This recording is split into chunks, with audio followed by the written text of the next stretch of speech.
Olá, seja bem-vindo, seja bem-vinda. Eu sou Renato Vilela, repórter da DBO. Esse é o Boicast, programa que fala da pecuária de um jeito que você nunca ouviu.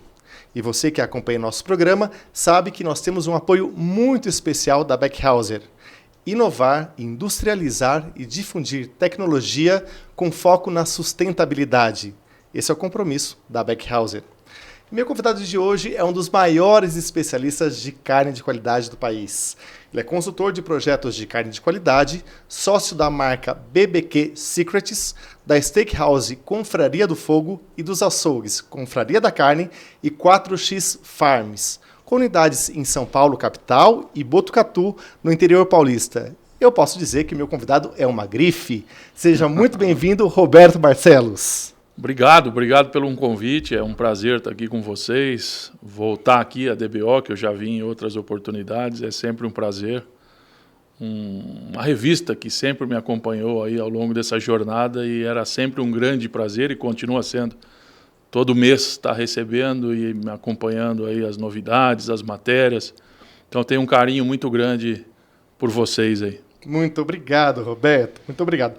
Sabe que eu estava conversando com o Roberto aqui antes do programa começar, e o pessoal aqui do estúdio, né, Roberto, como eu te falei, achou ruim que a gente ia fazer esse programa no estúdio e não ia fazer o programa na churrasqueira.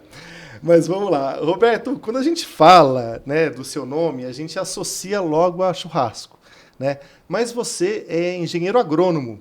E eu queria que você contasse um pouquinho da sua trajetória, que eu imagino que você tenha passado ali pela zootecnia, né, antes de chegar até as gôndolas, até as grelhas, vamos dizer assim. Queria que você contasse um pouquinho, para quem está nos acompanhando, para que conhecesse um pouco mais o Roberto Barcelos. Não, muito bom. Essa história começou há muito tempo, mais ou menos 30 anos. Eu sou daqui de São Paulo, capital, e a primeira coisa diferente é eu, paulista, estudando nos colégios tradicionais aqui de São Paulo, sem nenhum vínculo com a atividade pecuária, com o meio rural. E Roberto, não tinha nenhum vínculo. Meus amigos todos prestando faculdade para medicina, odonto, direito, engenharia e eu agronomia. Sempre me atraiu esse mundo, mas sem conhecer. Ninguém da família tinha noção, nada? Meio que um destino inexplicável, talvez. Fiz o vestibular, passei em Botucatu, agronomia. Fui para Botucatu, também não conhecia absolutamente nada da cidade, cheguei lá e acabei me encontrando, e só como uma observação de lá para cá, nunca mais voltei para São Paulo para residir, apesar de ter familiares aqui. Mas eu entrei na agronomia. E eu fui entender o que era a faculdade de agronomia lá para o segundo ano, porque no início é muito básico, são matérias das biológicas, aí, muita química, muita matemática, muita estatística. E eu fui entender um pouco da agronomia lá para o segundo ano e eu falei, opa, será que é isso mesmo que eu quero? Eu entrei um pouco numa crise existencial ali, mas quem me ajudou muito foi um dos professores ali que eu me aproximei muito, que era um professor da zootecnia, mas era um agrônomo, professor Silveira, chefe ali do departamento de nutrição animal. E numa das conversas aí entre uma cerveja e outra, eu falei, professor, eu estou com um problema, eu estou fazendo agronomia, mas eu não sei se é isso que eu gosto, não sei se é isso que eu quero. Eu gosto, até por já estar dentro da universidade ali, via a zootecnia, via a produção. Eu falei, estou pensando em trancar a faculdade e prestar zootecnia. E por conta desse professor, ele me proibiu fazer isso. Ele falou, não, eu sou agrônomo e só trabalho com isso.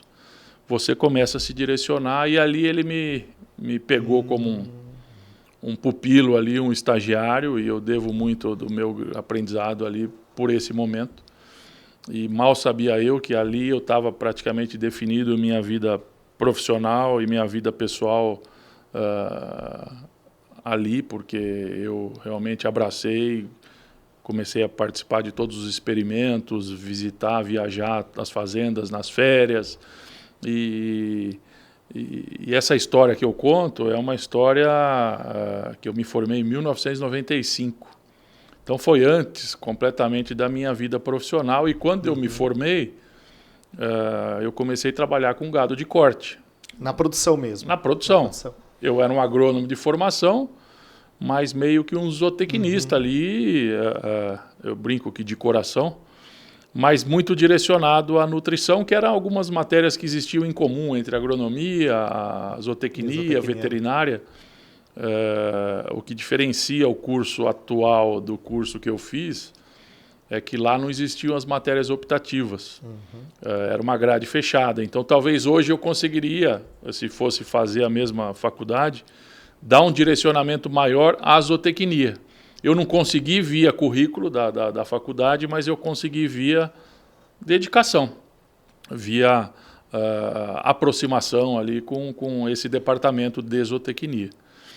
Então, quando eu me formei, eu fui trabalhar em fazendas, porque Botucatu sempre se caracterizou por levantar a bandeira do novilho super precoce.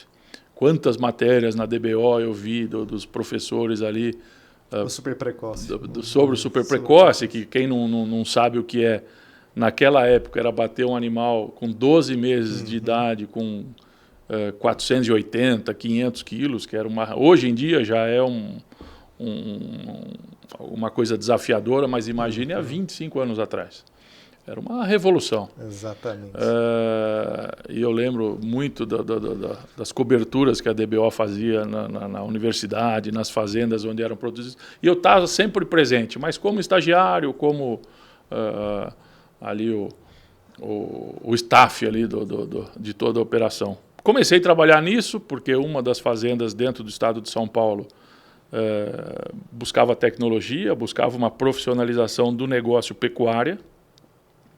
E eu comecei a trabalhar nesse projeto. Quando a gente está em pecuária, a questão industrial, a questão de varejo, food service, gastronomia, é uma coisa muito longe. A gente não enxerga. Não está na realidade, né? Não está na realidade. A gente está no nosso mundo ali preocupado com os índices zootécnicos, com os índices de produtividade, com os desafios da eficiência do negócio. Então, muitas tecnologias que a gente implementa e implementava, e um profissional hoje de 50 anos de idade, que é o que eu tenho, passou por grande parte das grandes evoluções da pecuária de corte do Brasil.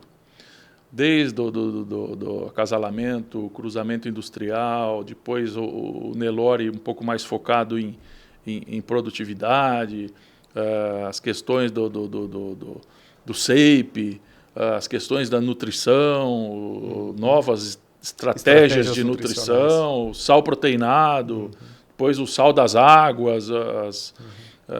Então, toda essa tecnologia sempre foi buscando aumento de produção, aumento de produtividade, aumento dos índices zootécnicos. Mas a gente não sabia avaliar o que a gente estava implementando, qual que era o impacto que trazia na carne. Na qualidade do produto.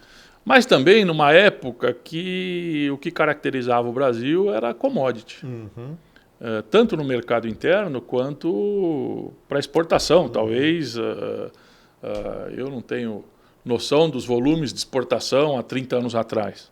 Mas hoje a gente está no auge da nossa exportação e está em torno de 26%, 27% de todo o volume de produção. Então, acredito que seja, naquela época, muito menos do que isso. Só que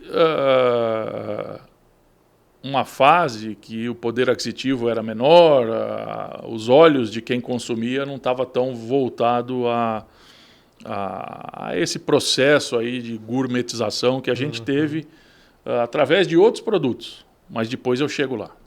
Esse aqui é a ponta final, mas vamos voltar aqui do início. Então, a minha vida em pecuária de corte foram meus primeiros 10 anos profissionais, eu tinha esse objetivo.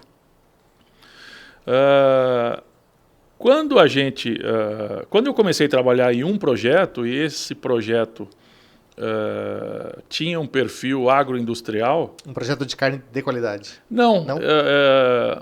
ainda a gente não podia se atrever em falar de qualidade, mas era um projeto que não se contentava só em produzir.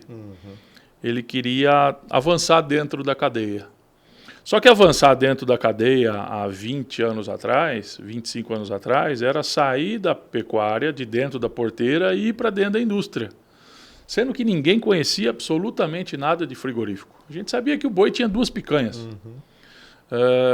E eu até brinco, isso eu falo muito, principalmente nos meus bate-papos, nos meus cursos. Era uma época que o pecuarista, ou profissional de dentro da fazenda, não conhecia o que acontecia na indústria. Não sabia o que acontecia na indústria. Da mesma forma que o profissional de indústria tinha baixíssimo conhecimento de pecuária, de produção. Eram muito distantes. Muito distantes. O que tinha de relação entre um e outro um vendia boi gordo e um comprava boi gordo. Mas falta de conhecimento muito grande daquilo que se comprava, daquilo que se vendia, qual que era o mercado, quais características do produto. E essa transição, para mim, foi muito positiva, apesar de ser um projeto pioneiro, e todo pioneirismo, a chance de sucesso ela é muito menor, até porque não adiantava eu querer produzir alguma coisa melhor se eu não tivesse o interesse da indústria ou não tivesse o interesse do varejo e ainda não tivesse o interesse do consumidor. Essas coisas vieram mudando aos poucos. Então eu falo que eu já trabalhei em muitos projetos certos na época errada. Por quê? Porque ou eram iniciativas da produção, do pecuarista produzir alguma coisa de um nível melhor, ou eram iniciativas da indústria frigorífica de desenvolver uma marca nova ou de trabalhar com cortes melhores. Mas a gente ainda batia na trave. Por quê? Porque o consumidor não estava disposto a pagar mais por um produto melhor. As marcas de carne que existiam nessa época eram marcas de carne que iam para dentro da indústria e escolhiam as carcaças. Tinham 100 carcaças e falavam, essa eu quero, aquela não, aquela eu quero, por características, obviamente, de acabamento, de conformação, de peso. Mas não tinha uma padronização. Nenhuma, né? Nenhuma. E o desafio de produzir uma marca naquela época era muito maior, pela heterogeneidade da oferta. A gente ia no curral do frigorífico, via uma salada ali, cada curral de um jeito, raças distintas, sexo, grau de acabamento, peso, difícil. Essa transição minha da fase de produção para a fase industrial passou por esse projeto que buscou verticalizar lá atrás. E foi muito bem. Só que a gente estava com um produto desalinhado com o nicho que remunerava melhor na época, que eram as churrascarias argentinas que estavam iniciando aqui em São Paulo, as chamadas parrillas argentinas, que tradicionalmente importavam carne da Argentina, do Uruguai. Existiam muitas empresas que eram importadores de carne para distribuir para esse mercado. E quando eu quis comparar a nossa carne brasileira, que eu estava produzindo nesse projeto, que para os nossos olhos era uma boa carne, comparada ao que a gente tinha na época, ela ficava muito a desejar quando a gente comparava com essas carnes importadas, principalmente em sabor. E aí foi uma grande dificuldade, um grande aprendizado, uma grande correria. E aí eu tomei como um desafio pessoal e profissional. Falei, putz, será que um dia a gente vai chegar... A gente chega nesse nível, né? Será que a gente um dia vai ter condição de produzir um produto tão bom? Eu estou falando de 20 anos atrás. E aí veio a minha passagem pela indústria frigorífica. E para mim foi muito importante. Você trabalhou um tempo na indústria? Outro ciclo de 10 anos. Por quê? Porque eu trazia todo um conhecimento de pecuária que a indústria não tinha, além de somar um grande aprendizado nas questões industriais. Então eu ia no curral num dia, no outro dia eu ia no abate, 2 dias depois eu ia na desossa. Eu começava a correlacionar as características do animal vivo com as características da carcaça, com as características da carne. E depois eu via uma característica de carne e eu já buscava nos relatórios para saber da onde que veio, qual que era a terminação desse animal, qual que era o peso. Fazer ligar as coisas se conversarem, né? Se tinha marmoreio, que raça que era. E aí eu comecei a ter algumas verdades que não estavam escritas nos livros de zootecnia, de agronomia e nem de veterinária. Eu via animais de sangue britânico sem marmoreio. Eu via animais com alto marmoreio, eu puxava, era Nelore. Eu falei, pô, mas não foi isso que eu aprendi. Né? O que eu aprendi é que as raças determinam as características do produto. E ali eu comecei a desconstruir muitos dos meus aprendizados teóricos e comecei a criar as minhas verdades. Descobrindo características que eram desejadas pela ponta final, mas que não estavam no controle de quem produzia, por falta de conhecimento. Bom, esse ciclo industrial foram também 10 anos. E o que me chamou muito a atenção é que a gestão na indústria é muito mais profissional do que a gestão na fazenda. E esse aprendizado eu trouxe comigo profissionalmente, porque quando eu me desliguei da indústria, eu fiquei sendo consultor de fazendas e continuei dando consultoria para outros frigoríficos, porque ali a gente começou a desenvolver marcas de carne, a estratégia de regularidade, a busca por padronização. A gente usa muito a palavra carne de qualidade, mas o que define uma carne para ser chamada de qualidade? Porque hoje a gente confunde isso. A gente fala carne commodity e a gente fala de carne de qualidade. Todos ocupando a mesma caixinha. E isso já não podemos mais fazer. Porque o consumidor ele vai se posicionando em níveis de exigência. A gente acha que esses níveis de exigência são baseados em poder aquisitivo. Talvez, num primeiro momento, sim, mas não quer dizer que pessoas de menor poder aquisitivo não queiram produtos de excelência. Mas a gente não pode mais posicionar os produtos dentro do mesmo universo. A grande evolução que nós vamos ter daqui para frente é estratificar essa qualidade em níveis. O bom do Brasil, por ter um mercado interno tão grande, é que enquanto a gente tem consumidores com alto nível de exigência, a gente tem consumidores pondo o pé no primeiro degrau. E aí a gente vai perceber que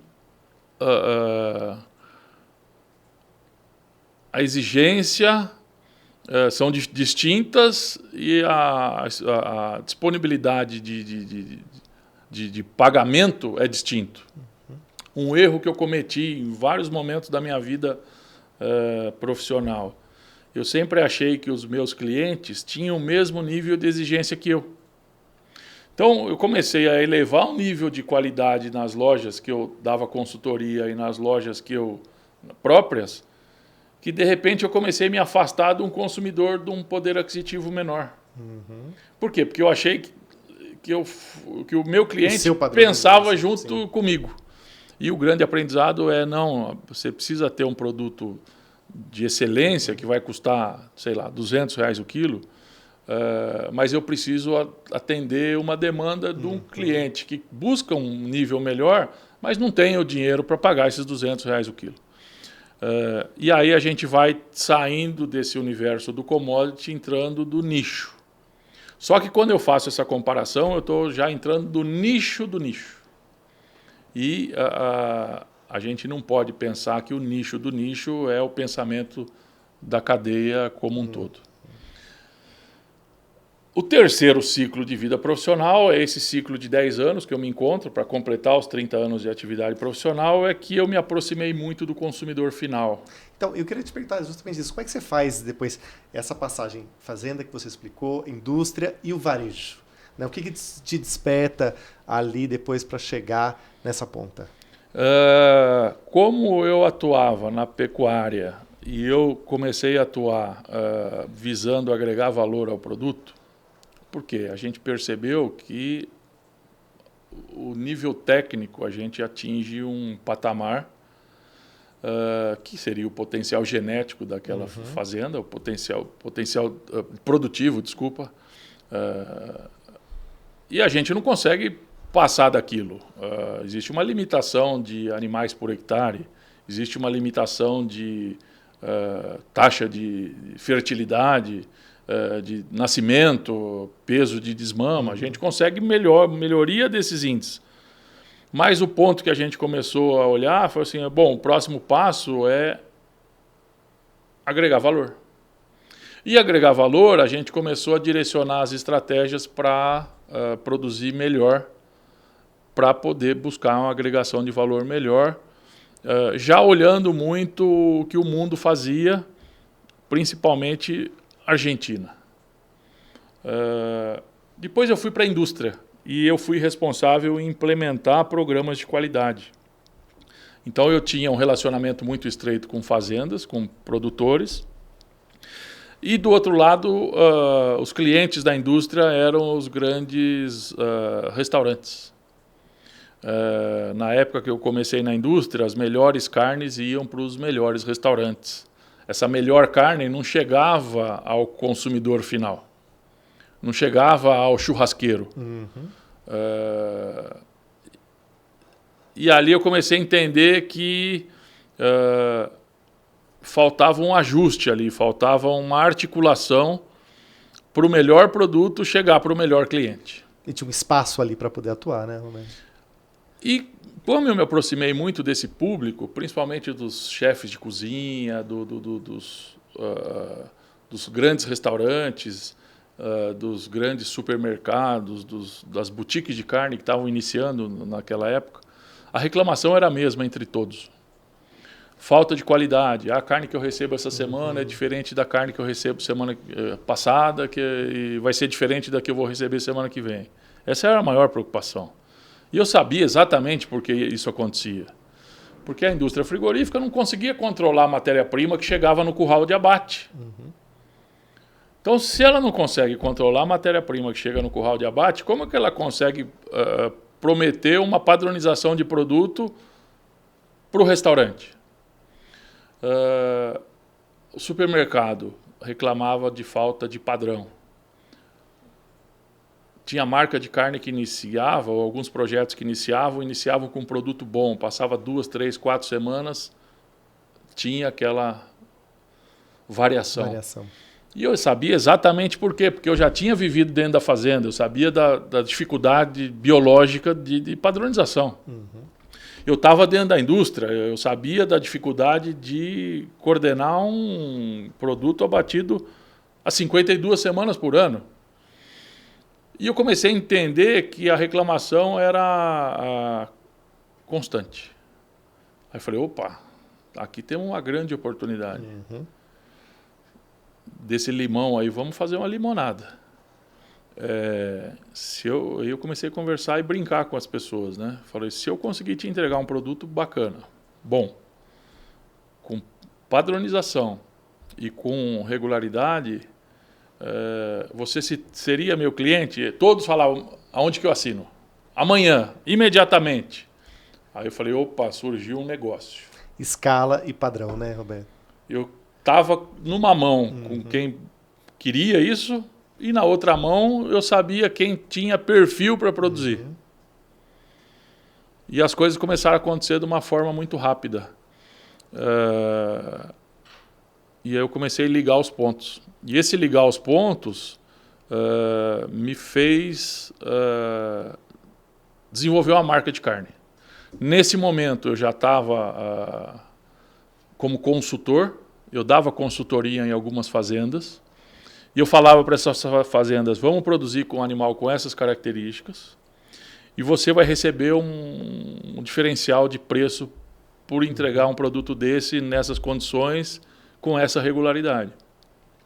Eu sentava com a indústria frigorífica e falava, se você pagar a mais nesse produto, eu consigo te vender os cortes nesses preços para esse cliente. Nessa época, a indústria relatava rentabilidades muito pequenininhas. Era comum, menos 10%, mais 2%, menos 5%, mais 5%, e a indústria vivia essa sazonalidade de preço, sazonalidade de demanda e as dificuldades. Quando a gente pôs esses números no papel, trazia uma rentabilidade para a indústria acima do que ela estava acostumada, mesmo trazendo uma remuneração maior para o pecuarista. Eu falei, as coisas começam a fazer sentido. Uhum. Aquele sonho de, produz melhor, eu te pago mais. Eu te pago mais e ainda agrego valor para a ponta final, começou a acontecer. Uhum. E aí, ainda eu garantindo esse produto para um cliente que quer, depende desse produto para o negócio dele, para o crescimento dele, aí as coisas começaram a acontecer num abate de 20 animais no primeiro mês. 20 animais. E aí, está funcionando, de 20 vai para 40, de 40 foi para 60 e tal. Chegou recentemente um abate de 1.000 por semana. Uhum. E essa é a parte, o meu envolvimento com marca de carne, mas eu não deixei de ser consultor. E eu comecei a dar consultoria para diversas marcas de carne, para diversas fazendas que queriam produzir qualidade. Então a gente criou um protocolo de raça, de grau de sangue, nutricional, sanitário, para garantir as características aqui. Da mesma forma, essa consultoria na indústria no desenvolvimento de novos cortes, cortes que eram comuns fora do Brasil, que não eram nada comuns no Brasil, possibilidades de agregação de valor, aprendizado de novos cortes trazidos de fora. Da mesma forma, essa aproximação minha com a gastronomia fez com que a gente trouxesse ou buscasse características demandadas por essas pessoas que a gente não enxergava dentro da produção. E aí eu comecei a juntar as pontas. E aí você vai me perguntar, já se passaram 10 anos de pecuária, já se passaram 10 anos de frigorífico e agora 10 anos nesse mundo da aproximação da gastronomia. Só que foram coisas totalmente naturais, que foram acontecendo de acordo com as dificuldades e os desafios. Daquele projeto lá atrás, que o meu objetivo inicial era aumentar a produção e produtividade, ele teve que ser transformado para um projeto de verticalização com um produto superior. Aquele produto superior a gente aprendeu que deixava a desejar comparado aos produtos argentinos. Uhum. Por quê? Fui para a Argentina entender, fui para lá ver a pecuária, o que come, qual que é a raça, qual que é a idade de abate, vai no frigorífico, nível de acabamento de carcaça, marmoreio. A gente vai construindo mais um tijolinho em cima de tijolinho, que eu jamais, quando eu estava na pecuária, falava, não, eu vou me tornar vou ter uma marca de carne no futuro, ou vou virar um churrasqueiro, ou vou ter uma steakhouse. Nunca. As coisas foram naturalmente tijolinho. Né? O desafio de uma etapa gerava um estudo, uma busca por solução daquela etapa e me colocava à frente de novos desafios. Então eu saí da pecuária, entrei para a indústria. Os novos desafios da indústria me levaram para o varejo, para o food service. Para entender esse mercado, entender esse modelo, eu me aproximei de quem compra, de quem define, de quem busca essas características num intercâmbio mundial aí, porque essas pessoas que estão nesse mundo, elas sabem o que tem de melhor na Argentina, no Uruguai, nos Estados Unidos, na Europa, no Japão e de uma maneira ou de outra, elas querem isso para elas. A dúvida é será que a gente tem competência para fazer isso? Um exemplo que eu uso clássico, até fiz um post no Instagram recentemente, é que o Brasil tem hoje um dos principais azeites do mundo de qualidade. E durante muitos anos, a gente foi convencido que a gente não teria competência e capacidade de produzir azeite. Uhum. E por muito tempo a gente acreditou nisso. Só quando alguém teve a iniciativa de fazer, a gente percebeu, opa, aquela história que nos contaram não era bem assim. Isso aconteceu nos azeites. Isso está acontecendo nos vinhos. Isso aconteceu na carne bovina. A gente acreditava que a gente não tinha competência e capacidade de produzir um produto tão bom. Isso isso cai por terra na hora que começam a surgir projetos verticalizados, projetos de produção, projetos que buscam atender características específicas para atender esse público mais exigente. O que mudou de 25 anos para agora? 25 anos atrás, as iniciativas se perdiam dentro da cadeia. Hoje, a gente sabe que o consumidor final, ele levantou a mão e falou, não, pode produzir que eu estou disposto a pagar mais por um produto melhor. Isso é a grande mudança porque esse consumidor puxa uma demanda e faz um movimento muito grande dentro da cadeia. Então, hoje, na escolha do sêmen que eu vou utilizar no touro, eu já estou olhando as características de produção, de produtividade, de rendimento de carcaça, de eficiência biológica, mas eu estou preocupado se vai atender as características de quem está disposto a pagar mais. Disposto a pagar. Em relação a marmoreio, em relação a grau de acabamento. Da hora que eu for definir uma nutrição, eu vou atender as exigências do projeto, obviamente que vou, mas eu já estou preocupado em fazer com que esse produto atinja a característica demandada. Lá na ponta, né? E aí, ao invés de ser um círculo... passa a ser um círculo virtuoso, onde a gente aprendeu que um produto final de qualidade, ele nada mais é do que uma construção de todas as etapas de produção, desde a genética, da nutrição, da sanidade, do manejo, da qualidade das pastagens, de bem-estar animal. Depois, na indústria, o manejo pré-abate, o próprio abate, a própria desossa. A indústria, para bater uma carcaça especial, ela tem que reduzir a velocidade de abate, para fazer uma retirada do couro mais precisa, para preservar melhor as características dessa carne. Na mesma forma, na desossa, a velocidade de desossa para cortes artesanais é mais lenta do que para o commodity. Então, ela tem que abrir mão, talvez, de uma eficiência máxima. Também para produzir.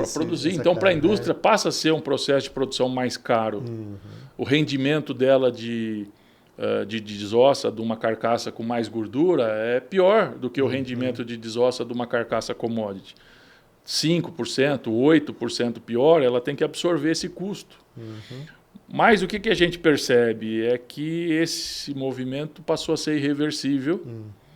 E, apesar de o pecuarista assumir um custo de produção maior, depois a indústria assumir um custo de produção maior, a gente tem consumidor que está disposto a pagar mais por isso e está movimentando toda a cadeia. Então,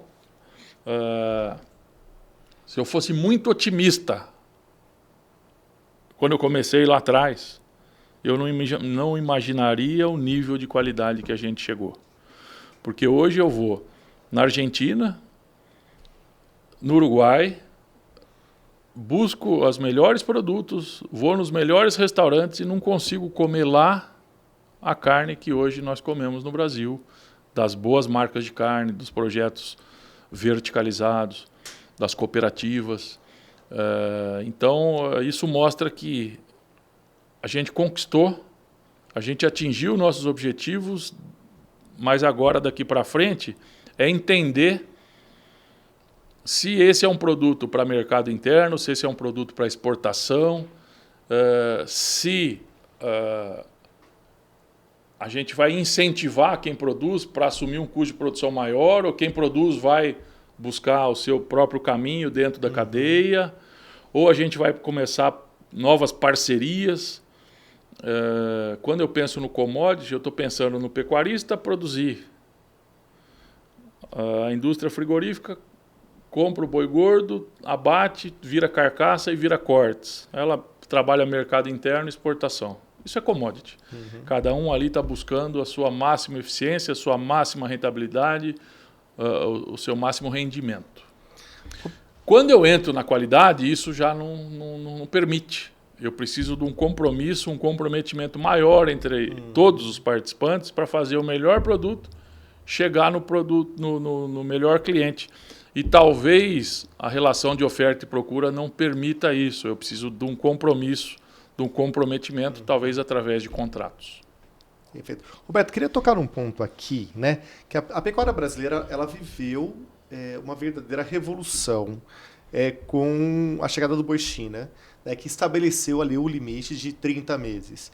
Isso, claro que o que puxou foi muito a bonificação, mas isso, por tabela, ajudou a aumentar a eficiência nas fazendas que tiveram que, assim, aquela coisa história do boi sanfona, não tem mais espaço, porque você não consegue abater com 30 meses. Né? E o mercado de qualidade, que você está tão bem colocando aqui, ele responde por apenas 2% dos animais que são abatidos. Essa fatia, na tua opinião, ela é baixa, porque ainda falta uma bonificação? O que poderia impulsionar esse mercado mais, assim, na sua opinião? O boi China chegou no Brasil numa época onde a gente já tinha aprendido sobre uma pecuária eficiente. Que eu falo que os professores ali, o Flávio, o Gustavo, lá do Apta de Colina, foram muito competentes. Boi 777, né? No desenvolvimento do boi 777. O boi 777 é o auge tecnológico da pecuária brasileira. O auge tecnológico da avicultura fez com que a avicultura evoluísse absurdamente. O auge tecnológico da suinocultura fez com que a suinocultura evoluísse absurdamente em conversão alimentar, em rendimento de carcaça, em rendimento de cortes. O boi 777 está para esses negócios no mesmo nível de eficiência tecnológica. Na hora que surgiu o boi China, a gente já tinha a receita do boi China, que era o boi 777. E o que é o boi 777? É um boi de uma genética superior, com uma estratégia de suplementação em todas as etapas do processo. Quando a gente escuta, o Brasil faz a pecuária a pasto. Se eu falo que a pecuária brasileira é 100% a pasto, eu escuto isso com um sentimento negativo, porque eu estou abrindo mão de tecnologia para produzir mais. Estou abrindo mão de tecnologia para produzir melhor. Estou abrindo mão de tecnologia para produzir mais barato. Por quê? Porque nós vivemos num Brasil, num país que durante 6 meses chove, e durante 6 meses não chove. Exatamente. Na época que chove, as pastagens sobra proteína e falta energia. Na época que não chove, as pastagens falta proteína e falta energia. E o que a gente aprendeu? Que através de suplementação a gente vai suprir as faltas em função da época do ano. Na maioria dos estados, porque a gente pega alguns estados lá do sul, onde tem umas pastagens muito mais ricas do que o resto do país, mas eu estou falando de uma maneira Brasil geral, Central. Que através de uma boa genética e de uma estratégia de suplementação, a gente atinge níveis técnicos máximos. O boi China catalisou esse processo. O boi China fez uma corrida dos pecuaristas a essa adequação de produção em nutrição e genética. Perfeito. Tanto é que os resultados começaram a aparecer. Uma palestra que eu participei essa semana em Araçatuba, e são dados da própria Beef Report da BIEC, que em 1990 mais de 40% dos animais eram abatidos acima de 36 meses. Os últimos dados são que 10% dos animais são acima de 36 meses. Quer dizer, somente 10% dos animais. Então isso mostra a grande evolução. Mudança, né? Sim. E essa evolução não para. A gente vai agora sempre evoluindo. Então foi muito positivo para a pecuária brasileira o boi China, para mostrar que a gente tem um potencial de produção muito maior, principalmente em taxa de lotação das pastagens, principalmente em peso de carcaça, que é aquela comparação que a gente vê da pecuária americana para a pecuária brasileira.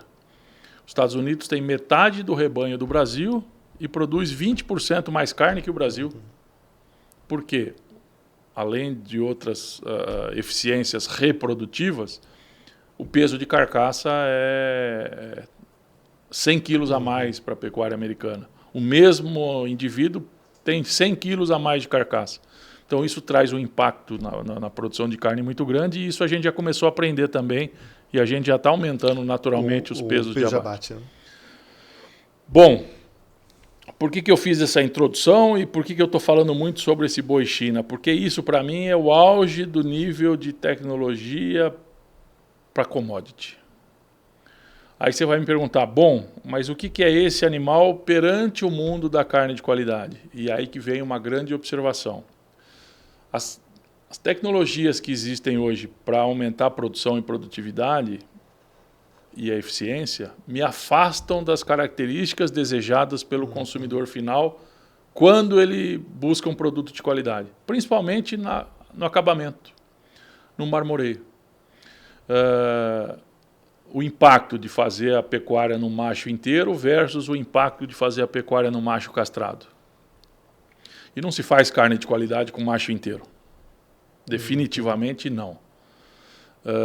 É possível fazer um macho inteiro acima do commodity? Talvez sim, mas as características desejadas hoje pelo consumidor que está disposto a pagar mais, o macho inteiro não consegue atender. Mesmo ele com pouca idade.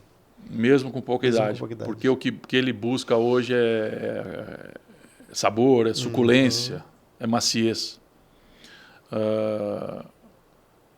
E isso faz com que eu diga que produzir o animal mais eficiente nunca vai ser o que vai produzir a melhor carne. Ou eu, para produzir a melhor carne, eu preciso abrir mão da eficiência máxima. Então a gente está diante de um desafio. Se eu busco produzir melhor para atender nicho de mercado, que é o mundo das carnes de qualidade, eu estou assumindo um custo de produção maior. Só que ainda a gente não é incentivado, através de premiação, a produzir esse animal. Está muito caro produzir, ficou mais caro produzir. E o que a indústria sinaliza de premiação não cobre esse aumento de custo. Talvez em projetos mais verticalizados, com a fazenda produzindo o próprio bezerro, a fazenda produzindo o próprio alimento, se ela não analisar isso como custo de oportunidade, às vezes faz sentido com um ganho de produtividade. E claramente eu vejo que essas fazendas elas só vão continuar produzindo isso se elas tiverem um compromisso a mais dentro da cadeia do que só produzir e vender para o frigorífico. Elas vão estar através de um contrato de fornecimento, através de uma parceria com a indústria, uma parceria com o varejo, uma parceria com a steakhouse, porque, de alguma forma, suprir esse aumento de custo. Então, hoje, a gente está diante de um grande desafio. A gente tem, de um lado, a pecuária brasileira, que é commodity, que sinaliza para a gente que quanto mais eficiente eu for, mais oportunidade eu tenho baseado nos preços futuros, através das gestões de risco aí. Altíssima liquidez, porque o Brasil está se tornando cada vez mais exportador. O mercado interno, apesar do consumo per capita ter caído, ele se mantém em níveis, e pela paixão que o brasileiro tem pela carne. Só que, por outro lado, eu tenho o desafio da qualidade. O desafio da qualidade é assumir um custo maior. Para onde vai esse produto? Para a indústria? Nesse nível de remuneração, talvez não vai mais. Então, talvez a gente vai ter que passar pelo sofrimento da falta para a cadeia se reorganizar. Mas se a gente for pensar na cadeia de produção, hoje a gente já tem marcas de carne verticalizando, que elas estão produzindo e estão buscando vender para o consumidor final. Elas estão produzindo e estão fazendo parceria com o grande varejo, com as boutiques de carne. Talvez esteja por aí uma saída, né? Da mesma forma que a indústria frigorífica, ela já percebeu que ela não pode ficar esperando o pecuarista nas 52 semanas entregando padrão, qualidade e regularidade. a gente já percebeu que a indústria começou a produzir próprio. E a indústria está lançando marcas especiais baseadas em 100% da produção própria. Eu só não vou dar os nomes aqui. Porque a gente tem grandes frigoríficos com grandes confinamentos. Com grandes confinamentos e grandes marcas de carne. E se a gente for no DNA da marca, a gente percebe que daquela marca 100% é produzido próprio. Então a gente tem fazendas hoje produzindo 100% para atender os seus clientes. A gente tem frigoríficos produzindo próprio para atender os seus clientes. A gente tem frigoríficos atuando no varejo da carne. A gente tem steakhouses hoje fazendo parcerias com fazendas. A gente tem redes de varejo de carne fazendo parceria com fazenda de cria para colocar raças específicas, para melhorar rendimentos e padronizações. Quer dizer, a gente começou a perceber uma grande movimentação entre os participantes da cadeia, todos com interesse de garantir a matéria-prima para a evolução do seu projeto. Diferente do commodity. Porque o commodity acaba de um lado, inicia o outro processo e acaba, inicia o outro. Mas isso acontece na cana, isso acontece na soja, no milho, nas commodities de modo geral. E o boi é uma commodity. A grande diferença, quando eu falo que o Brasil foi, é e vai sempre ser um produtor de commodity, porque se eu for mais otimista do mundo, daqui a 10, 20 anos, a gente vai ver que 90% continua sendo commodity. E o mundo da qualidade migrou para 10% de todo o volume de produção. Eu não consigo enxergar mais do que isso. Os nossos concorrentes hoje não conseguem ser tão eficientes em commodity como a gente. Pecuária argentina, pecuária uruguaia. Nós temos um custo de produção menor do que muitos países no mundo. Então, jamais eles vão conseguir competir conosco em produção de commodity. A pecuária da eficiência, a pecuária do boi 777, a pecuária da integração lavoura e pecuária. É essa pecuária que a gente vai abastecer o mundo. Paralelo a isso, a gente consegue produzir um produto de alto nível de qualidade no Brasil? Sim. Só que é o foco da Argentina, é o foco do Uruguai, é o foco dos países onde os volumes e as limitações por área são menores e a alternativa que eles têm é agregar valor. E aí vai ser uma briga de foice grande entre os nossos clientes vão buscar essa mercadoria na Argentina ou vão buscar essa mercadoria aqui no Brasil. E é o que já está acontecendo. Hoje o produto importado ele é mais barato do que o produto nacional de qualidade. Talvez o produto nacional de qualidade atenda melhor o tripé ali de qualidade com padronização e sem ruptura. O produto importado ele está num nível de qualidade um nível abaixo e está com uma ruptura em função dos lotes de exportação. Então, é uma briga boa que vem a seguir, é saber se esse produto de qualidade vai ser produzido no Brasil ou se ele vai ser importado da Argentina e do Uruguai para o mercado brasileiro. Perfeito. Roberto, você como consultor, né, de programas, assim, tem muito produtor. Outro dia eu estava numa fazenda em Araçatuba com duas jovens meninas, assim, produtoras, e uma delas dizia que o sonho era justamente ter a própria marca, né? Eu imagino que seja um sonho mesmo de muito produtor chegar ali no supermercado, olhar na gôndola, deve dar um orgulho danado e ver a sua marca, né? Em que circunstância você acha que é bacana, vamos investir para ter uma marca própria? Em que circunstância é mais interessante eu abastecer uma marca que já existe? Quer dizer, quando alguém te pergunta isso, assim, que orientação você daria, assim? Essa é uma pergunta muito boa, porque é a minha realidade ao longo dos meus dias profissionais. O que eu recebo de ligação de pecuarista buscando informações para verticalizar, para desenvolver marca própria, é uma loucura. Tanto é que eu criei um curso que se chama Verticalização da Produção, para eu poder me relacionar com 100 pecuaristas de uma vez. E não atender essa demanda. Não só atender o telefone, em 5 minutos viabilizar ou inviabilizar o projeto que eu nunca pus o pé. Isso é uma irresponsabilidade absurda. Mas quem vai no meu curso no final do curso, olha para mim e fala, bom, mas esse não deveria ser um curso de verticalização. Deveria ser um curso de desverticalização. Porque eu não incentivo a verticalização com a cabeça do pecuarista. Porque é um outro negócio, são outros desafios, é outra gestão. E quando a gente chega nisso, a gente pode perceber que talvez a pecuária não pode subsidiar o programa da carne. E a maioria dos projetos a pecuária subsidia o programa da carne. Um programa de carne eficiente abate 52 semanas por ano. Uma fazenda que produz 100%, talvez vai ter que segurar animais prontos para atender uma demanda comercial. Porque o comercial não conversa com a produção. A produção não conversa com o comercial. Os desafios são muito grandes. E o maior desafio hoje de uma marca de carne é que ela tem alta liquidez e alta agregação de valor em 30% dos cortes. Em 70% dos cortes é difícil agregar valor e a liquidez é menor.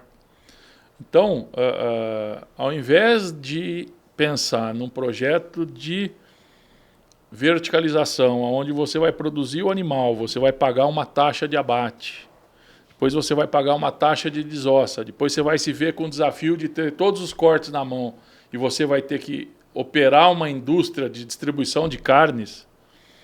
E o maior problema disso é que a carne tem data de validade. Em 60 dias ela está liquidada. Eu sugeriria outros modelos de negócio. Eu sugeriria você buscar um parceiro comercial onde você vende o seu animal para o frigorífico e você recompra os 20%, 30% de cortes para você fazer um projeto. Qual projeto? Que interessante. Uma boutique de carne, uma steakhouse. Isso é possível fazer, não é coisa impossível. Muito melhor, talvez, para iniciar esse processo do que querer fazer o processo como um todo. E aí, a partir do momento que você vai criando demanda para novos cortes, você vai aumentando o mix de compra do seu parceiro. Está aí uma solução importante. Outra solução interessante são as parcerias. A única palavra que não pode entrar nesse processo, na tomada de decisão, e infelizmente entra em muitos casos, é a palavra vaidade.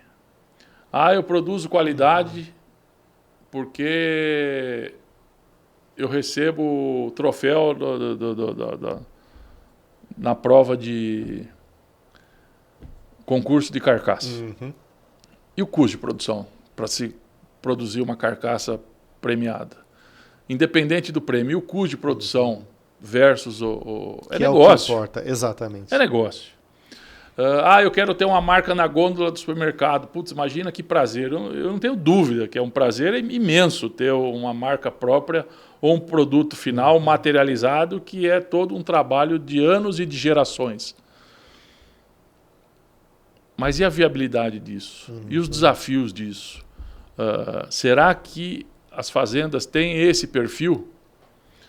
Um caso muito simples. A gente vai perceber, talvez, que comprar esse animal de um vizinho, se ele obedecer o seu protocolo de produção, talvez seja mais barato do que você produzir próprio.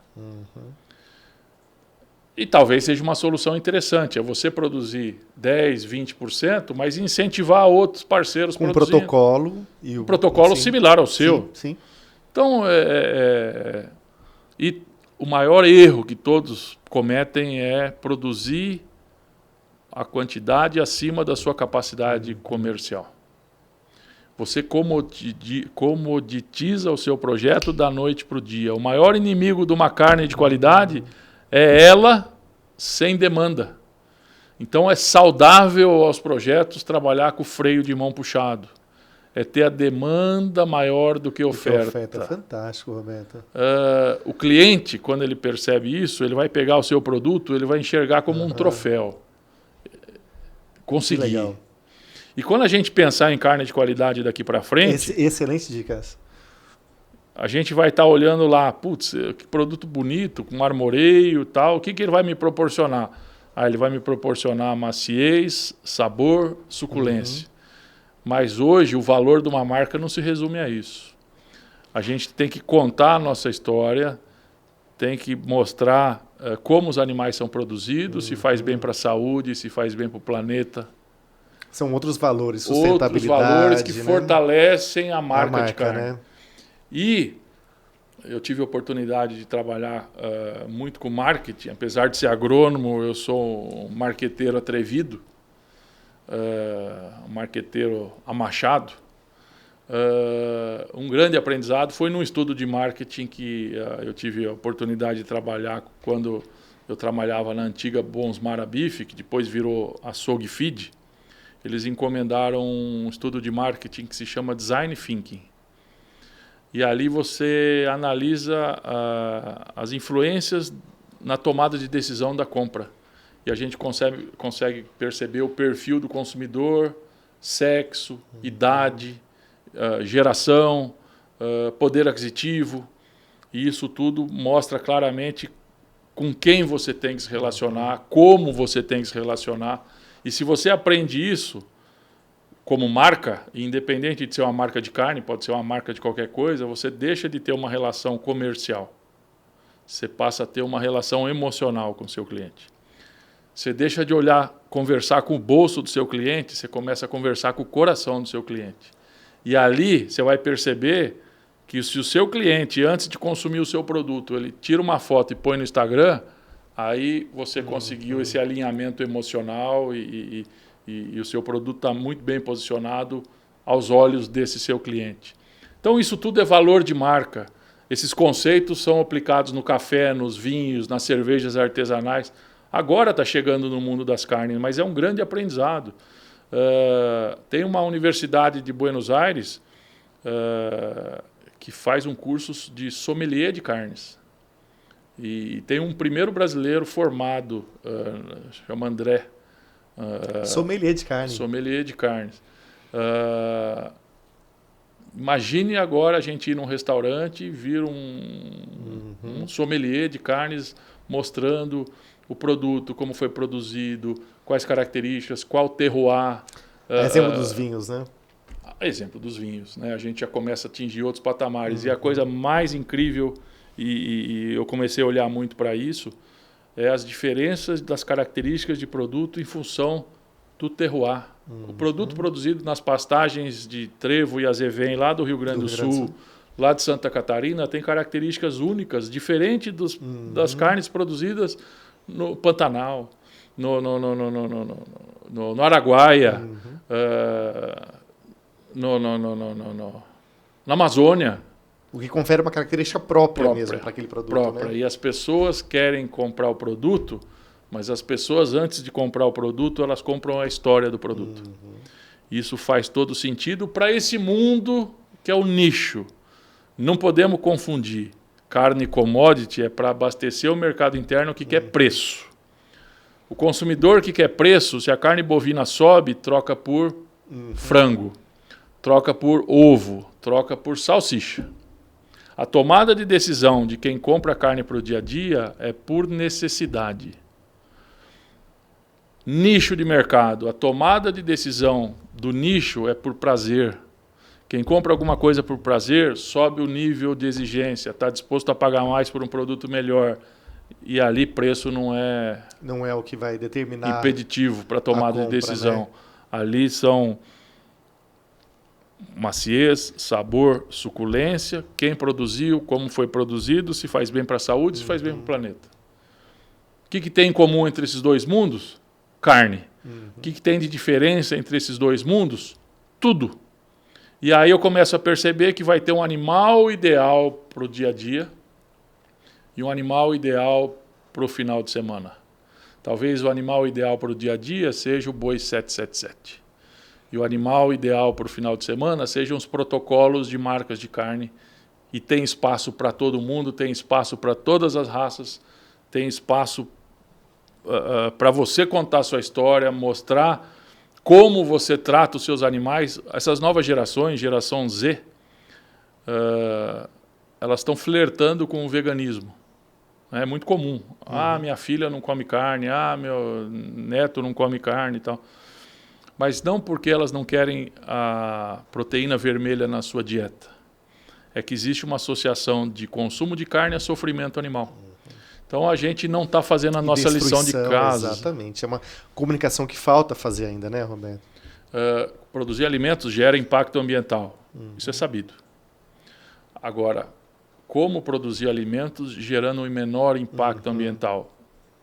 O Brasil tem todas as condições de ocupar esse espaço, mostrando que tem uma água limpa, que tem uma pecuária neutra, que tem uma estratégia muito bem feita.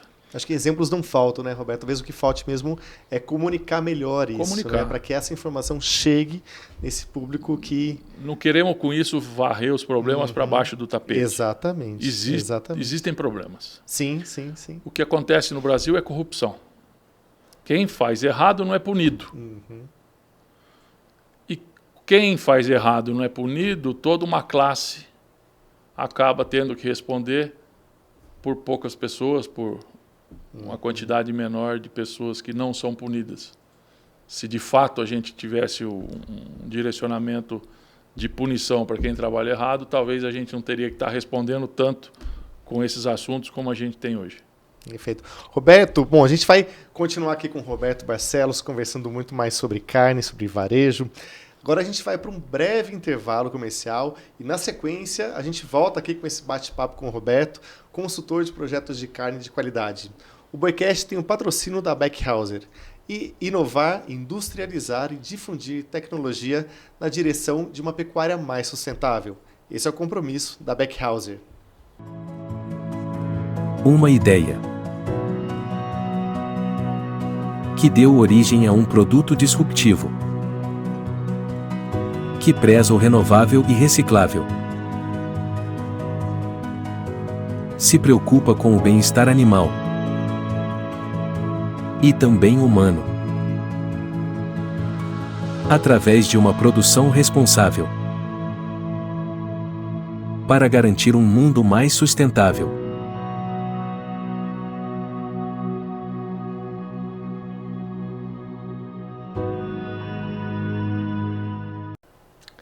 Voltando com o consultor e especialista em carne de qualidade, Roberto Barcelos. Roberto, fala mais um pouquinho do consumidor. Você sabe que você já fez aqui uma analogia com os vinhos. Eu gosto muito de uma analogia que você faz com o café Nespresso, né? Onde cada cápsula ali você tem uma experiência diferente. Você já mencionou um pouquinho da questão da carne, a carne dos Pampas, que tem uma característica, a carne de outras regiões do país. Você acha que o consumidor, esse consumidor de carne de qualidade, ele está cada vez mais querendo esse tipo de experiência? A exemplo do consumidor do vinho, que procura ali um vinho diferente, uma uva diferente de uma região. Isso já chegou na carne, Roberto, na tua opinião? Eu acho que já chegou, até porque o consumidor é o mesmo. É o mesmo consumidor de um vinho e que ele busca características, histórias, tem exigências na hora de tomar o seu vinho, comprar sua cerveja. É o mesmo cliente, é o mesmo perfil.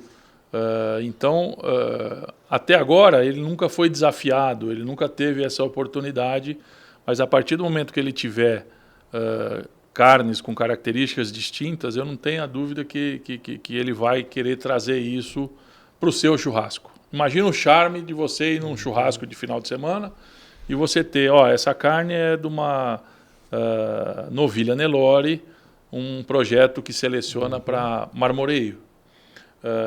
Essa carne é de um animal cruzado com Angus, produzido a pasto com suplementação. Essa carne é de um animal wagyu que ficou 300 dias em confinamento, consumindo cevada. Aí você vai olhar para as 3 carnes e fala, putz, mas que bacana, vamos comparar quais as diferenças de textura, de sabor. Aí você começa a fazer as grandes brincadeiras que a gente faz com os vinhos, que hoje a gente é cliente desse processo. E a minha analogia com o café, para mim, foi uma grande aprendizado e uma grande escola. E quando eu falo do café Nespresso, eu não estou olhando para o café como alta qualidade, até porque quem é especialista em café, não posiciona o café Nespresso como um café de alto nível de qualidade. Mas o que me encanta no processo é a filosofia do processo, os aprendizados que a gente pode ter com o trabalho que eles fazem, trazendo para dentro da nossa atividade. Principalmente uma atividade que nunca teve... é muito nova, tá engatinhando nesse processo, está engatinhando nesse tema. Então, o que me encanta no café Nespresso que a gente pode trazer para a pecuária? Padronização do produto final. Como que se busca a padronização do produto final? É padronizando todas as etapas de produção. O café Nespresso fala do grão à xícara. Bom, vamos trazer para a nossa realidade. Eu preciso padronizar o meu produto final, eu vou padronizar todo o sistema de produção através de um protocolo. Mesma raça, mesmo grau de sangue, mesma idade, peso, alimentação, grau de acabamento, nível de marmoreio. Só que tem coisas que a gente precisa implementar algumas tecnologias. No caso da pecuária, quem nos ajudou muito e nos ajuda muito é a ultrassonografia de carcaça. Com a ultrassonografia de carcaça, eu consigo, desde o acasalamento, escolher o sêmen do touro, mas escolher a vaca. Eu brinco que a gente é muito machista. Achar que a escolha do sêmen do touro vai definir a qualidade do bezerro. A gente está esquecendo a vaca, que 50% da genética vem da mãe. Então, se eu fizer um trabalho de seleção das mães através de ultrassom, eu consigo padronizar o meu produto final de uma forma muito melhor, independente do projeto. Se meu projeto é ser um grande produtor de commodity, eu seleciono vacas com maior área do olho de lombo. Com maior área do olho de lombo para cada 100 quilos de peso, que é um índice, AOL para 100. Isso vai me trazer animais de melhor conversão, melhor eficiência biológica, melhor rendimento de carcaça, melhor rendimento de desóssea na indústria. Bom, mas o meu projeto é de carne de qualidade. O meu cliente não abre mão de marmoreio. Então vamos selecionar vacas que têm essa característica. E aí eu uso o sêmen correto para a vaca correta para atingir os meus objetivos. Pronto. Pensando lá no seu consumidor final, né? Se eu padronizo a minha estratégia de produção, eu padronizo o meu produto final. Outra lição da Nespresso, história do produto. A história do produto vale mais do que o produto. As pessoas querem comprar a história. Vamos contar a história do nosso produto. Outra lição da Nespresso é sustentabilidade. Nicho de mercado tem poder aquisitivo maior. Quem tem poder aquisitivo maior tem preocupações sociais e ambientais. É uma hipocrisia muito grande a gente achar que quem está passando fome está preocupado com a Amazônia. Mas como a gente se relaciona com nicho de mercado, eles estão preocupados com a Amazônia. Exatamente. Então a gente tem que responder como foi produzido. E aí são os valores de sustentabilidade, de bem-estar animal, né, Roberto? Rastreabilidade, certificação de origem, como o que todos nós já temos de informação, que hoje quem busca muito isso são os europeus. Sim, sim, sim. Bem-estar animal. Outra grande questão da Nespresso, agregação de valor. Uma cápsula equivale a uma saca de café de R$48 mil. Se eu transformar a cápsula numa saca de café. Sendo que uma saca de café hoje custa 1.200. Nossa. E qual que foi o grande segredo do Nespresso para ter sucesso? É conversar com o consumidor, entender as demandas, entender as preocupações, o que influencia na tomada de decisão. Tanto é que eles fizeram uma máquina que dá prejuízo. Eles vendem a máquina mais barato do que custa a máquina. Eles já chegaram a fazer promoção de $1 a máquina. Por quê? Porque o grande ganho deles está na repetição da venda das cápsulas. E cada cápsula com a sua característica, com a sua intensidade, com o seu blend, com a sua origem, com a sua história e 100% padronizado. Então, se de alguma forma você replicar o que eles fazem e trouxer para a marca de carne, a gente tem que gerar na marca de carne uma palavra que é muito forte, que se chama consistência. Falar que uma carne tem consistência é dizer que aquela carne tem, em 100% das vezes, as mesmas características. Isso é muito forte. Eu desafio vocês a pensarem aí se tem alguma marca de carne que vocês consomem hoje que vocês garantem, essa marca é consistente. Toda vez que eu compro, ela é boa.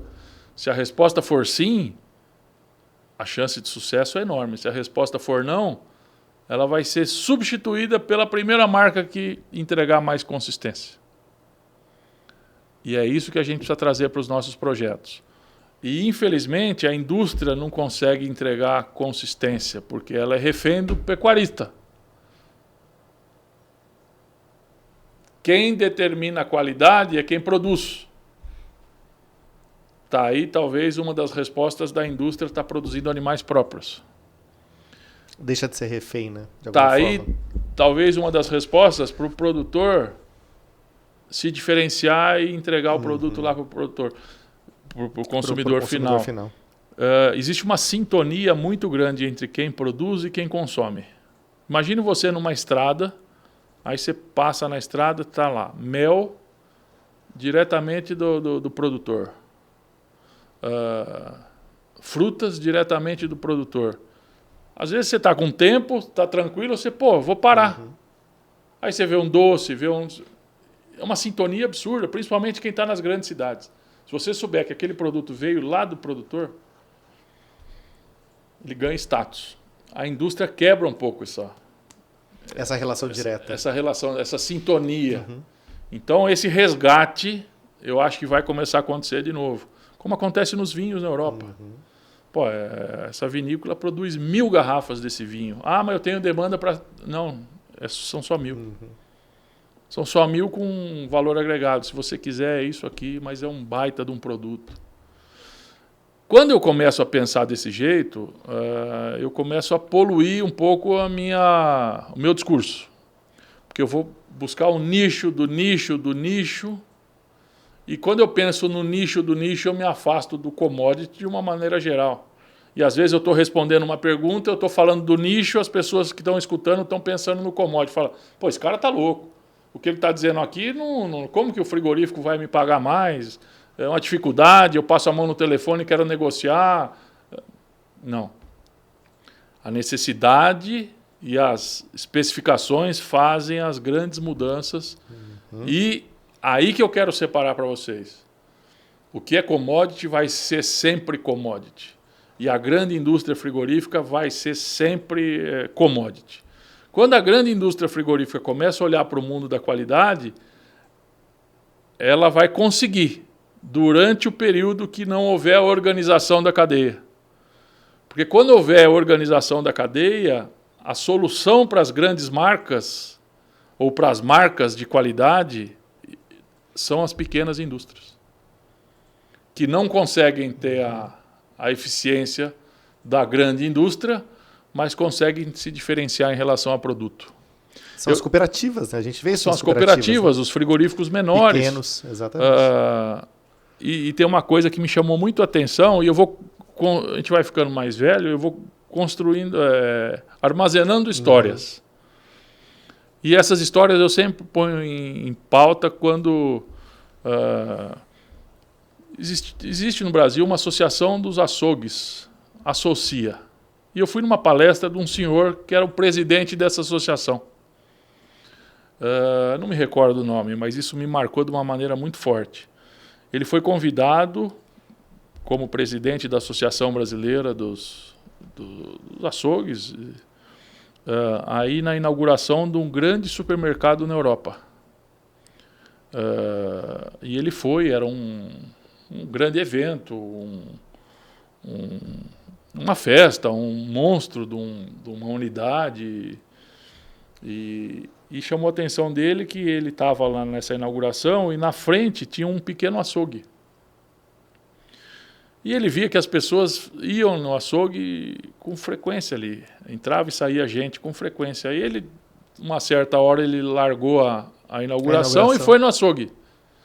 Aí ele começou a conversar, era o dono que estava lá, ele falou, viu, você não se preocupa com esse monstro aí na sua frente? Ele falou, não, porque o produto que eu tenho, ele não tem. Essa resposta, para mim, ficou marcada.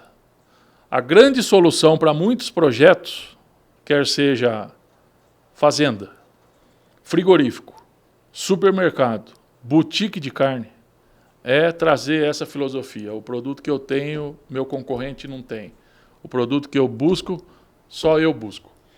Isso vai me ajudar muito nesse processo.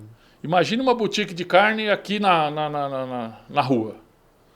Qual o apelo comercial dessa boutique vender a mesma carne que vende no grande supermercado do bairro? Nenhum.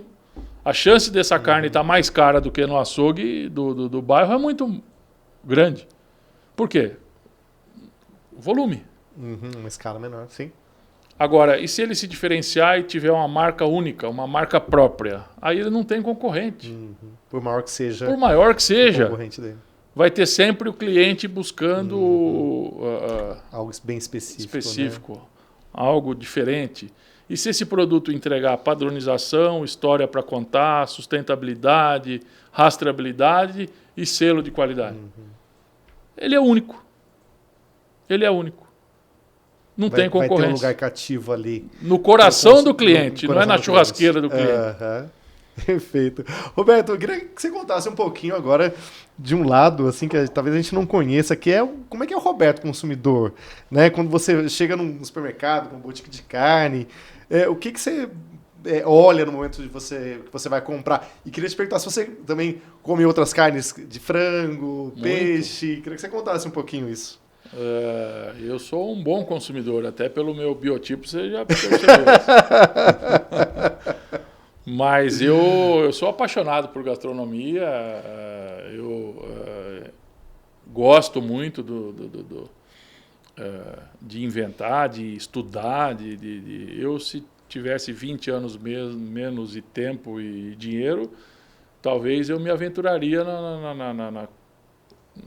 numa faculdade, alguma coisa assim.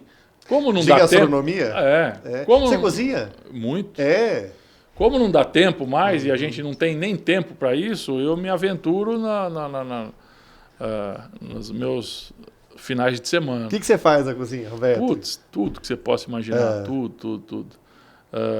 Além de churrasco, o que eu menos faço é churrasco. Você acredita? Mesmo? O que eu menos faço é churrasco, até pelo compromisso. Sim, do trabalho. Mesmo, né? E a gente não chegou nessa etapa, né? Eu contei 30 anos atrás, 20, 10, e essa figura do churrasco a gente não contou. Eu ia te perguntar se você aprendeu lá na faculdade, não, na República, não? Também, como não? Ali você se vira... É um laboratório, né? É muito. É uma grande experiência. Mas eu estudo muito, viajo muito, e toda vez que eu viajo para um país novo, uma das visitas que eu faço é ao supermercado. Tiro foto, vejo embalagem, apresentação, posicionamento, corte. Tudo que a gente vive hoje na evolução da carne bovina, a gente vai vir aqui uma grande evolução da carne suína. Mas não o suíno industrial, commodity. A mesma correlação do bovino commodity é o suíno commodity. Quem come hoje um lombo no forno? Ninguém. O produto é fruto de tanta tecnologia e tanta busca por eficiência de produção que ele perdeu sabor, perdeu maciez, perdeu suculência. Hoje a gente percebeu um resgate em alguns projetos de qualidade da carne suína para atender nicho de mercado. Então, aconteceu no bovino antes, mas a próxima bola da vez é o suíno. As aves a gente já começou a perceber também, aquelas aves criadas solta, um resgate ao caipira. Sim. O suíno também tem um pouco isso, né? Tem o Siscal, o sistema de criação ao ar livre também, né? Eu comi uma carne suína recente que a coisa mais incrível e impressionante, que eu deixaria o bovino de lado para comer ela. Fantástico. E é fruto do quê? De genética, de estratégia de nutrição. Então, isso vai começar a entrar no nosso dia a dia, ou no nosso... na nossa mesa, com uma força muito grande, mas pontualmente, assim, como experiência. Da mesma forma que aconteceu com esses outros produtos que eu comentei, com vinho, com café, com as cervejas e tal. Sim. A raça específica, é o sistema de produção específico. Mas eu sou um apaixonado por gastronomia, me atrevo muito, tenho todos os equipamentos que vocês possam imaginar, tanto na minha casa, em casa de ferreiro, o espeto não é de pau, como para os eventos que eu participo, né? As pessoas hoje olham para mim, muitas que não me conhecem, me enxergam como churrasqueiro, mas falam, peraí, pô, eu tenho 30 anos ali, tijolinho em cima de tijolinho, churrasqueiro é o prazer. A minha paixão é estar na gastronomia. Mas antes disso... e isso é muito legal, porque quando eu faço meus cursos, no mesmo curso tem ali 40%, 50% pecuaristas, tem 10%, 20% pessoas ligadas à indústria frigorífica, tem 10%, 20% ligadas ao food service, à gastronomia, aos entusiastas de churrasco, os famosos de Instagram. E eu obedeço uma carga de curso muito técnica. Quando eu mostro pro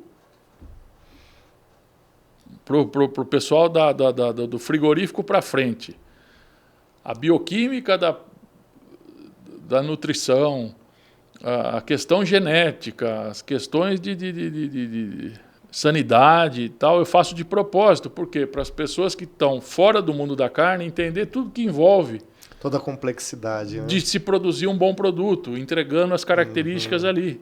Porque muitas pessoas hoje estão no varejo da carne e acham que é uma fábrica de tijolo, que você aperta um botão vai saindo um atrás do outro ali. E não é. É muito delicado. Sim. A gente mexe com biologia, né? Da mesma forma que eu ponho essas pessoas depois nas técnicas de cocção, para o pessoal de dentro da fazenda, a porteira dentro, fala, pô, mas é tudo isso mesmo? Para quê? Para as pessoas saberem qual a necessidade e as características que o produto tem que ter. No final, né? Então eu estou juntando mundos completamente distintos, mas todos entendendo o negócio do outro, né? Para que na hora que a gente começar a olhar uma carne daqui para frente, a gente perceber toda a dificuldade de se produzir, e na hora que a gente receber um bife no prato, a gente entender tudo que foi feito por trás daquele bife também, para chegar até ele. Então é muito positivo, todos saem muito satisfeitos e elevando o nível de conhecimento de uma forma bem bacana. Roberto, eu vou fazer uma pergunta para você, aproveitando a bola que você levantou, de churrasco, né? Você sabe que quando a Fernanda Mastelli esteve aqui, a Fernanda é uma das grandes especialistas em bem-estar animal, né? E ela tem na fazenda dela, ela fez uma parceria lá com a Secretaria do Meio Ambiente, no Mato Grosso, que ela recebe animais que precisam ser reintroduzidos na natureza, né? Então, atropelado, queimado, alguma coisa, então ela recebe. Aí ela falou assim, Renato, a gente tinha uma coruja, murucututu, nunca tinha ouvido o nome dessa coruja linda, até fui procurar no Google para ver. Aí ela falou assim, olha, quando a gente foi readaptar, você tinha que dar uns pedacinhos de carne para ela e tal, não sei o quê.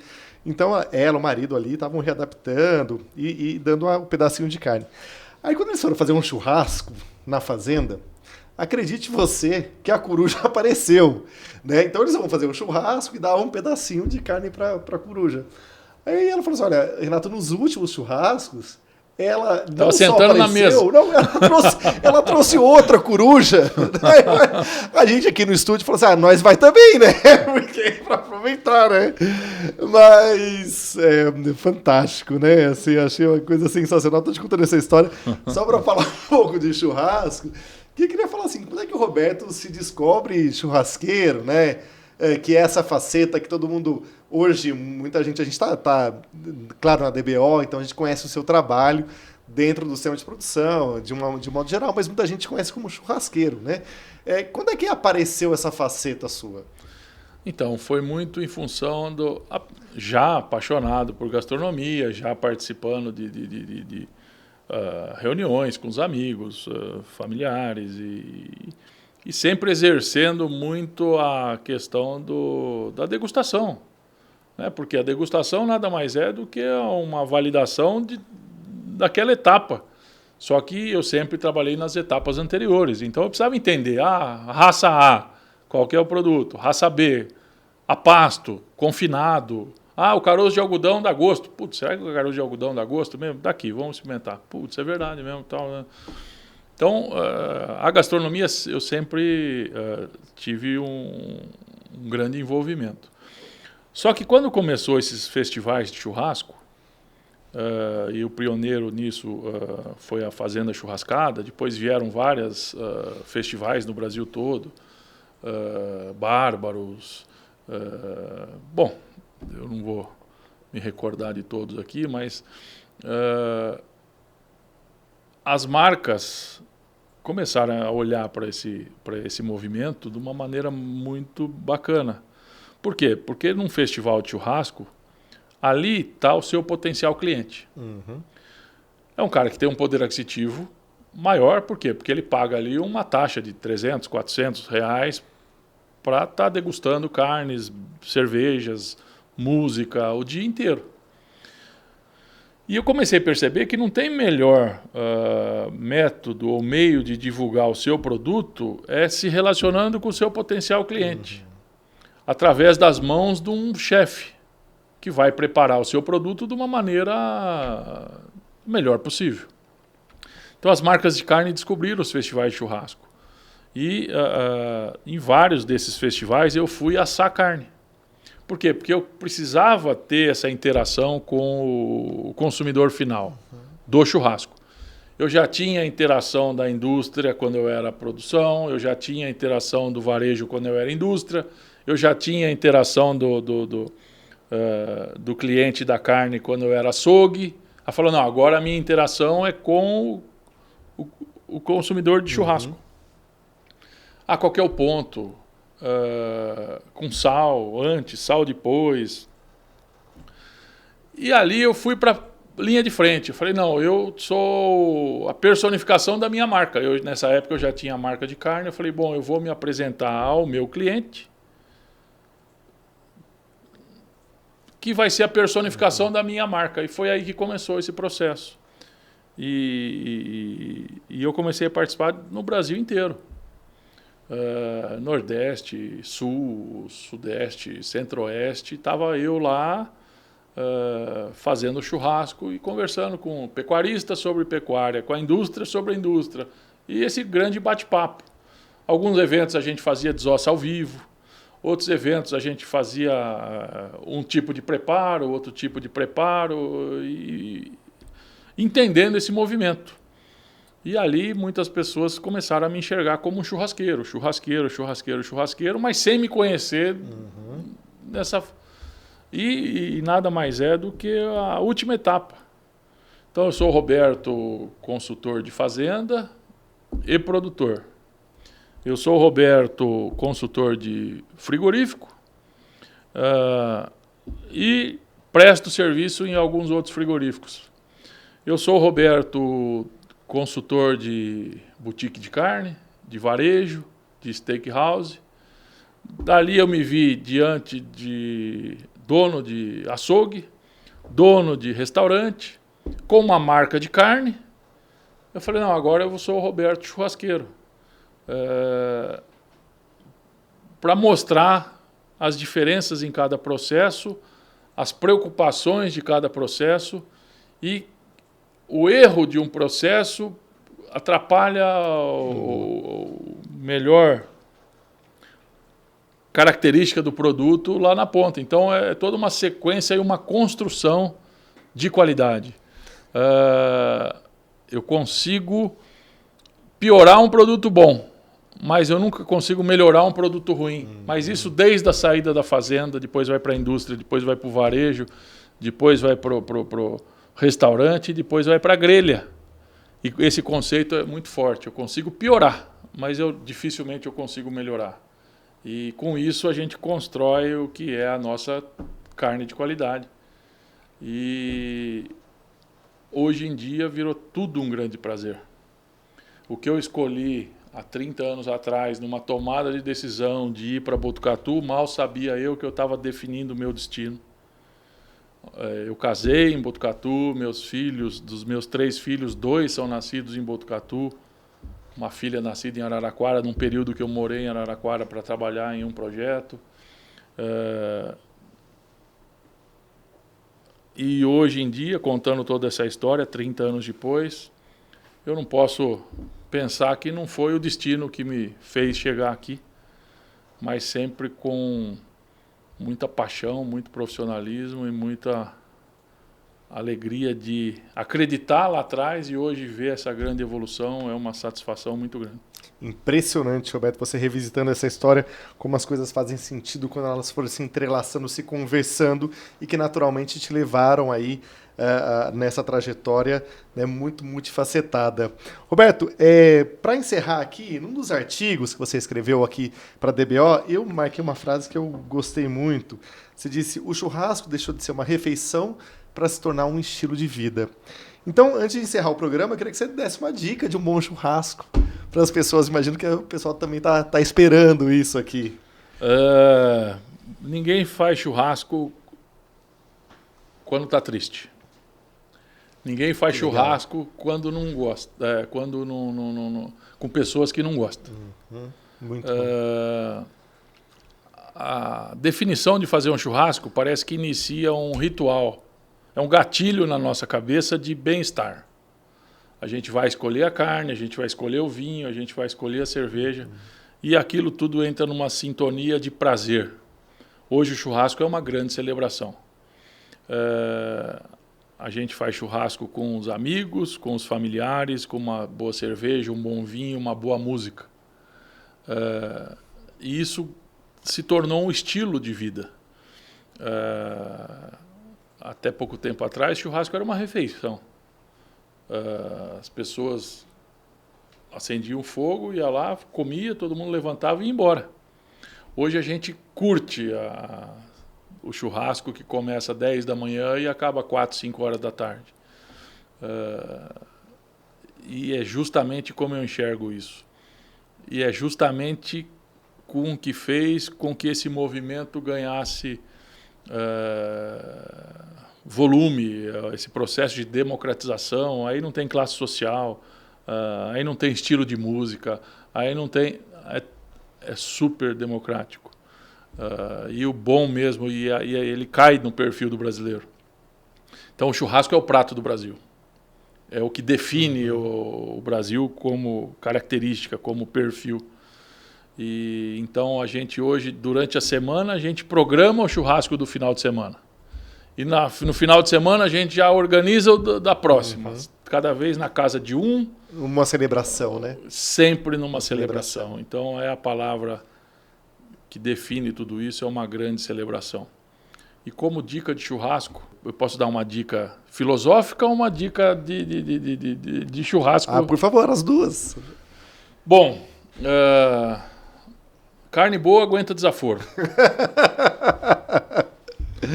Então, busquem boas carnes, e temos muitas boas carnes hoje no Brasil. Cada vez mais, porções menores de vários tipos de cortes, para a gente ter o prazer de degustar várias texturas, várias características dentro do mesmo churrasco.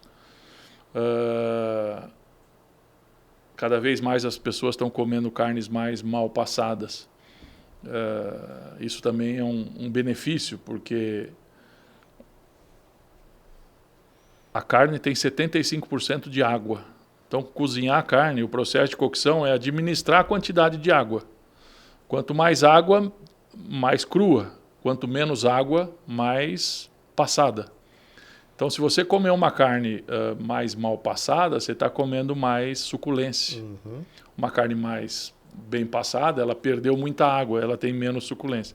E é gosto, não existe ponto certo ou ponto errado. O ponto certo é o ponto que você gosta. Nada de radicalismo. Pôr sal antes, pôr sal depois, uma questão pessoal. A gente aprendeu que hoje a gente tem acesso aos sais de parrilha, que são aqueles sais que não são nem sal grosso e nem sal fino. Ele está no meio do caminho na granulometria. Aquele sal pós-assado, ele faz sentido, porque além de salgar, aquela bolinha do sal cai na nossa boca e já enche d'água. Então é outro ponto importante. O sal fino, o risco é salgar demais, e o sal grosso obrigatoriamente leva a salgar antes. Porque você não vai salgar depois com sal grosso, porque senão você não vai ter como morder ali aquele sal. Então são coisas que vão somando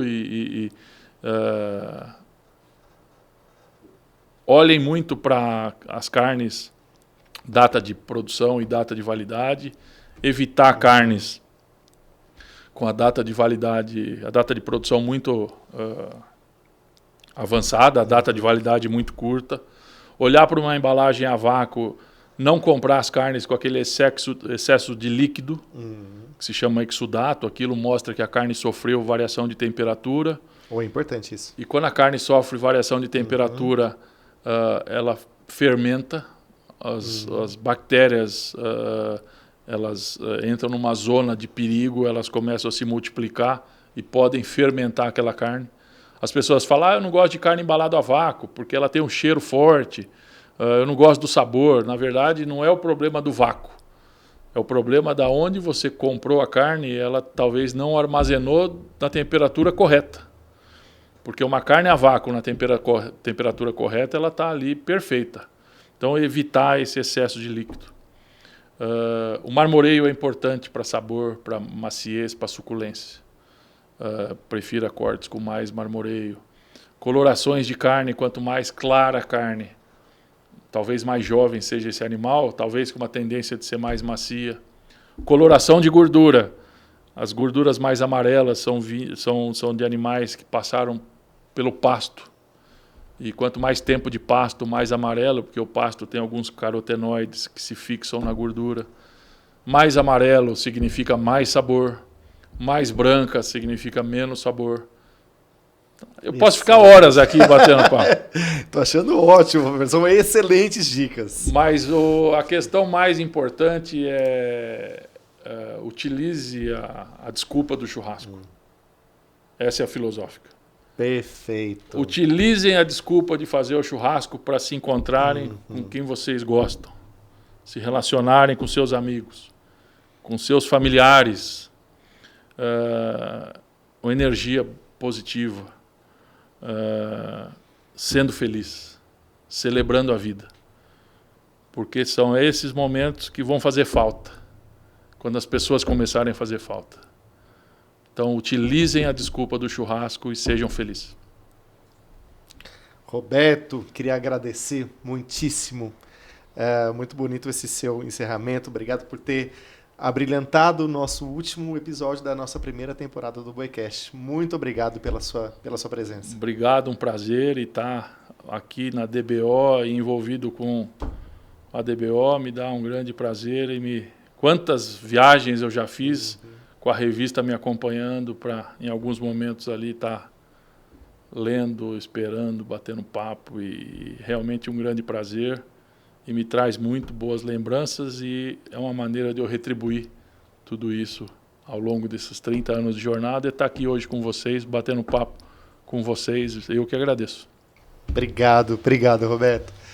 Estamos chegando no final desse episódio. Lembrando que você pode acessar esse conteúdo a hora que você quiser nas plataformas Spotify e DBO Play. E se você gostou do programa, não deixe de curtir, compartilhar, comentar e se inscrever em nossos canais. O Boicast tem um patrocínio da Beckhauser. Muito obrigado e até a próxima. Uma ideia que deu origem a um produto disruptivo, que preza o renovável e reciclável,